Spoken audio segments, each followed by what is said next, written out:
guys, welcome back to my channel. For today's test we're going to see how well the Roomba S9 does with a pretty big pickup test. So let's go ahead and get started.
Alright, so it's just finishing up here before it returns to the dock.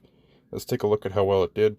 I think it did pretty well. It did really well around the corners and edges and only left about 10 pieces on the hard floor here. Stay tuned for part 2 where I will do the same test on carpet and we'll see how well it does. Thank you for watching and we'll see you guys next time.